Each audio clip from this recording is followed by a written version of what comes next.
Yes, ഈ സ്ട്രീറ്റിന്റെ പേരാണ് ഈ സ്ട്രീറ്റിന്റെ പേര് വിക്ടോറിയ സ്ട്രീറ്റ്. വിക്ടോറിയ സ്ട്രീറ്റ് ആണ്. ഇവിടെ ചെയ്തിട്ടാണ് Diagon alley, birth place of Harry Potter അവിടെ കാണുന്നുണ്ടാവും. എലഫന്റ് ഹൗസ് ആണ് ജെ.കെ. റോളിംഗ് ബുക്സ് എഴുതിയത്. പിന്നെ ഈ ഒരു സ്ഥലത്ത് ഇൻസ്പയർ ആയിട്ടാണ് നമ്മുടെ ഡയഗൺ ആലി എന്ന് പറഞ്ഞിട്ടുള്ള നമ്മുടെ ഹാരി പോട്ടർ ഫിലിമിലെ ഡയഗൺ ആലി എന്ന് പറഞ്ഞിട്ടുള്ള പ്ലേസ് വന്നിരിക്കുന്നത്. ഈ ഒരു പ്ലേസിനെ ഇൻസ്പയർ ചെയ്തുകൊണ്ടാണ്. സോ ഇവിടെ ഫുൾ ഒരു ഹാരി പോട്ടർ മയമാണ്. മോസ്റ്റ് കടകളിലും ഇവിടെ കുറെ ഹാരി പോട്ടറിന്റെ സാധനങ്ങളൊക്കെ ഉണ്ട്. ഗ്രിഫിൻഡോറിന്റെ സാധനങ്ങള്. ഞങ്ങളൊന്ന് പോയിട്ട് അതൊക്കെ കണ്ടിട്ട് വരട്ടെ. ഓക്കെ, ഇതാണ് ആ സ്ട്രീറ്റ്. ഈ സ്ട്രീറ്റിനെ റിസംബിൾ ചെയ്തിട്ടാണ് ഡയഗൺ ആലി, ഹാരി പോട്ടറിൽ ഡയഗൺ ആലി ഉണ്ടാക്കിയേക്കുന്നത്. ഓക്കെ, ഓങ്കി അമീങ്കർ.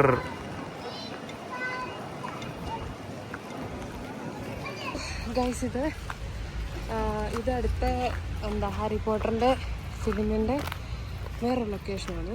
നമ്മുടെ തോമസ് റിഡലിൻ്റെ ഗ്രേവും ടോം റിഡലിൻ്റെ ഗ്രേവൊക്കെ വരുന്നത് ഈ ഒരു ചർച്ചിലാണ്. ഇവിടുന്നൊക്കെയാണ് അവരുടെ മറ്റേ ആ നെയിംസൊക്കെ, മോസ്റ്റ് ഓഫ് ദ ഫിലിം ക്യാരക്ടേഴ്സിൻ്റെ നെയിംസ് ഇൻസ്പയർ ചെയ്തിരിക്കുന്നത് ഈ ഇവിടെ ഗ്രേവ് യാർഡ്സിലുള്ള പല പേരുകൾ ഓരോ ഫിലിംസിലേക്ക് എടുത്തിട്ടുണ്ട് കേട്ടോ. പിന്നെ അതിനകത്ത് മെയിനായിട്ട് വരുന്ന 2 ക്യാരക്ടേഴ്സിൻ്റെ ടോം അവരിനകത്ത് കാണിച്ചിട്ടുണ്ട്. അതിവിടെയാണുള്ളത്. സിമെട്രി ആണ് ശരിക്കും, ചർച്ച് പ്ലസ് സിമെട്രി.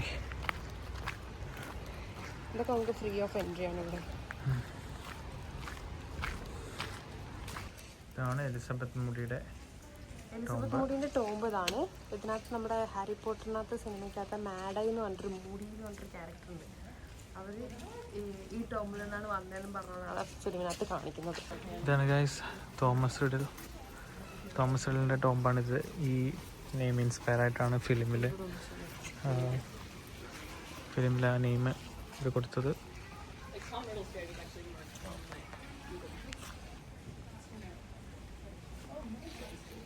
ഇത് സിറിയസ് ബ്ലാക്ക് എന്നുള്ള നെയിം ഇൻസ്പയർ ആയ ടോംബാണ്.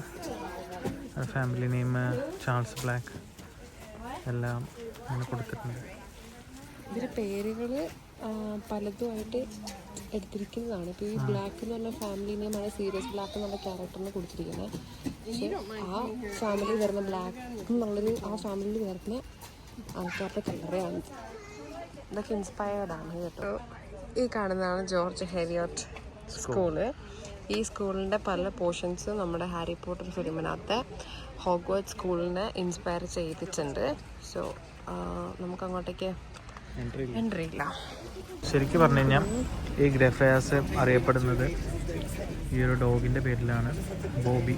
ഞങ്ങളൊരു മൂവി കണ്ടിട്ടുണ്ടാവും, ഹാച്ചിക്കോ അല്ലേ?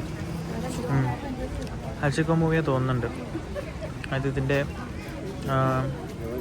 ഇതിനെ വളർത്തുന്ന ഒരു ആൾ മരിച്ചതിന് ശേഷം എത്രയോ വർഷം ഈ ബോബി അതിൻ്റെ ഗ്രേവിയറിൻ്റെ അടുത്ത് നിന്ന് അതിനെ റെപ്രസെൻ്റ് ചെയ്തിട്ടാണ് ശരിക്കും ഈ ഒരു ഇതാണ് ബോബി എന്ന് പറഞ്ഞിട്ടുള്ള നായ്ക്കുട്ടി. ഈ നായ്ക്കുട്ടി ഇയാളുടെ ഉടമയായിട്ടുള്ള ജോൺ ഗ്രേ എന്ന് പറഞ്ഞ വ്യക്തി, അയാൾ ഇവിടുത്തെ പോലീസിലെ മറ്റേ നൈറ്റ് കാവൽക്കാരനായിട്ട് ജോലി ചെയ്തുകൊണ്ടിരുന്ന വ്യക്തിയാണ്. അപ്പോൾ അയാൾ ക്ഷയരോഗം വന്നിട്ട് അയാൾ മരിച്ചുപോയി. ഈ പട്ടി അയാളുടെ കൂടെ എല്ലായിടത്തും അയാളുടെ കൂടെ എപ്പോഴും ഉണ്ടായിരുന്നൊരു പട്ടിയാണ്. അയാൾ മരിച്ചു കഴിഞ്ഞിട്ടും അയാളുടെ ശവകുടീരത്തിൽ എപ്പോഴും ഈ പട്ടി 14 വർഷത്തോളം അവിടെ തന്നെ ശവകുടീരത്തിൽ തന്നെ ഈ പട്ടിണി താമസിക്കുകയായിരുന്നു. ഫുഡ്, ഭക്ഷണം എല്ലാം ഇവിടുത്തെ ആൾക്കാർ ഓരോരുത്തരായിട്ട് ആ പട്ടിക്ക് കൊണ്ട് കൊടുക്കും.